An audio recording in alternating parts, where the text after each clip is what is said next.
Well, today I'm taking a leaf out of Dr. Sue Black's book, and thanks, Sue, for kicking me up the arse. I need to make some more video because I need to say things in person rather than just write them, which is what I do for a living. Okay, today I'm going to talk about the fact that my timeline is absolutely full of people who have watched the Grenfell Uncovered Netflix documentary over the weekend. It launched on Friday, and so many of these people are shocked by what they've discovered through the documentary, which is good. I'm not complaining about that at all, but it surprises me how many people are shocked. But it shouldn't really, because it is a very complicated story.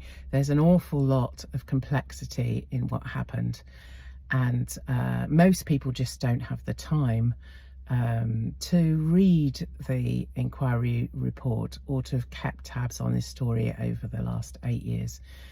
And I'm wrong to call it a story because it's true. But there are two things I'd like you to think about now that you've watched the documentary. The first thing is something that I really think you shouldn't do, and the other is something that you really do need to do, and I'd urge you to do. So firstly, the thing you shouldn't do: do not spend your time looking for someone to blame, because as Martin Morbick said, this is a merry-go-round of buck passing, and we can all pick someone to blame. The architects can blame the contractors. The contractors can blame the installers. The installers can blame the specifiers. It all goes round and round, and it doesn't help at all, and everyone's blaming the manufacturer.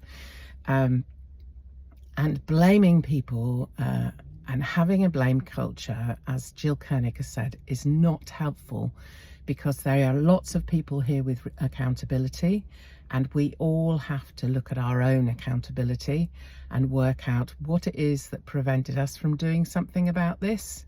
And as someone who works in the construction industry, I feel culpable, although I had nothing to do with this project at all.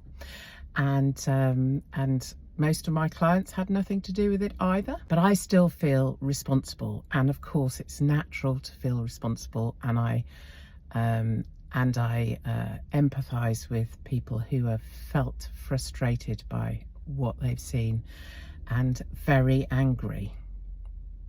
I've been angry since 4 o'clock in the morning, when I woke up to the news and went downstairs and googled Grenfell Tower and found Ed Defan's blog post and all the case studies, and then watched during the day as they all disappeared off the internet as if history could have been rewritten.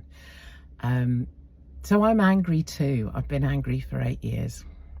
But we need to actually not be tempted to blame and actually try and look at what the causes are. And so the other part of what I wanted to say today is something that I'd like you to urge you to do, and that is to think about something that isn't discussed enough, that isn't brought up, and that isn't thought about with a level head, about Grenfell and the building safety crisis in general, and the cladding crisis that's come from that, and the leaseholders crisis, and all the people who are still living in unsafe buildings. And that is information.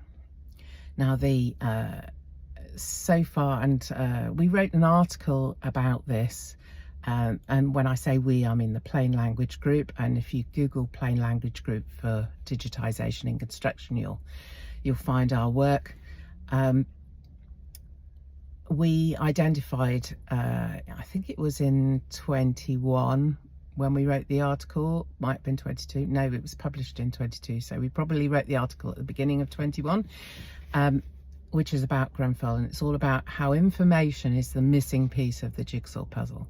So lots of people have been talking. So a lot of people have been talking about integrity since the beginning, but integrity, it doesn't matter how much integrity you have. If you do not have the information you need to do your job, then it doesn't matter how ethical you are. And a lot of people talk about compliance Even if you meet all the compliance requirements, if you think you have, or if you think you've issued a certificate that's accurate, if you did not have the information to make those decisions, it doesn't matter how many certificates you have and how compliant you think you are, because you won't be.